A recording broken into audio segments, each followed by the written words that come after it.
Well, hi there. Happy Eastertide.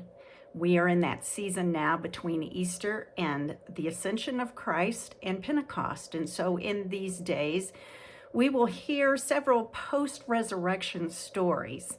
Uh, we live in the post-resurrection time too. We are in the end times, just as the characters in Scripture are, that we will hear from in the next several weeks.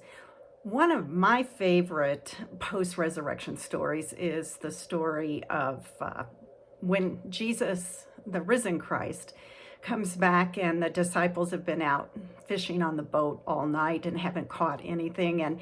And Jesus is on the shoreline and tells them to drop the net on the other side, and they get so many fish, they're hauling them in. Peter realizes who it is and literally freaks out and jumps overboard and starts coming in to see Jesus. And then Jesus cooks breakfast for them over a charcoal fire there on the beach and cooks some of the fish that the disciples caught.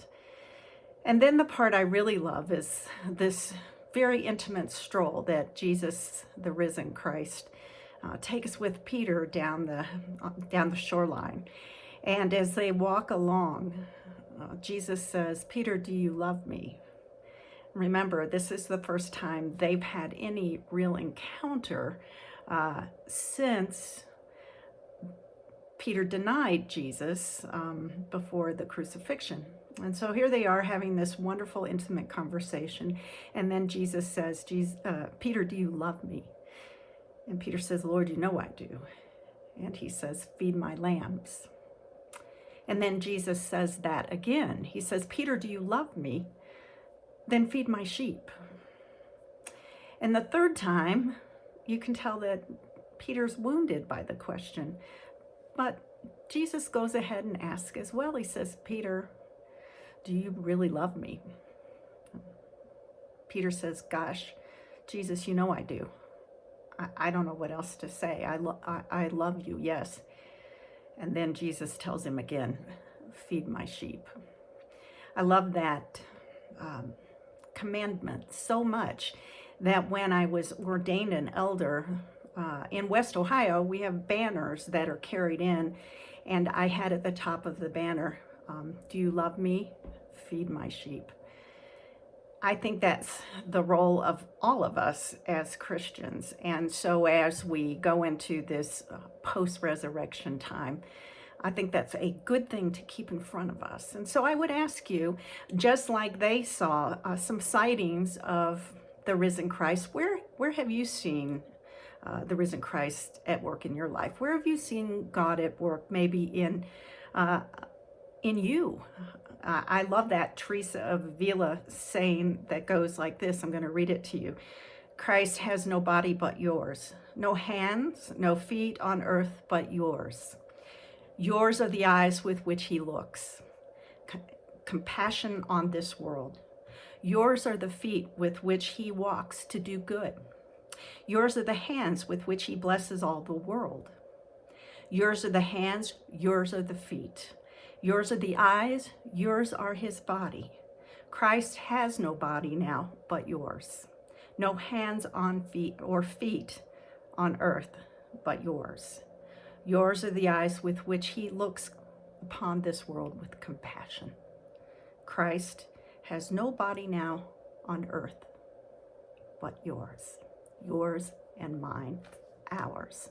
And so as you go forward into this post-Eastertide season, look for ways that God can use you to be the hands, the feet, the eyes that see the world with compassion, the ways that we can find to reach out to those who we know are suffering, who are alone or lonely, those who may have depression, stress, worries, just to be that presence, the hands, the feet, the eyes of Jesus. I was thinking last thing the other day, I was in the grocery store with a mask on, of course, and I realized how well you can smile with your eyes. So next time you're out, and we're not supposed to be out much, but if you have to go to the grocery, the pharmacy, wherever it might be, take a moment and smile with your eyes. It may just be the difference that you make in somebody's life that day. All right, my friends, prayers for you and this post-resurrection Easter that we are moving into, and it is so good to be in community with you, even if it's just through this technology. But know that we are praying for you, and we are here, both Cody, myself, and other people on the staff. If you just need us to reach out, just let us know. God bless, take care, and see you Sunday on YouTube, on the Parker United Methodist YouTube channel. Take care. Bye.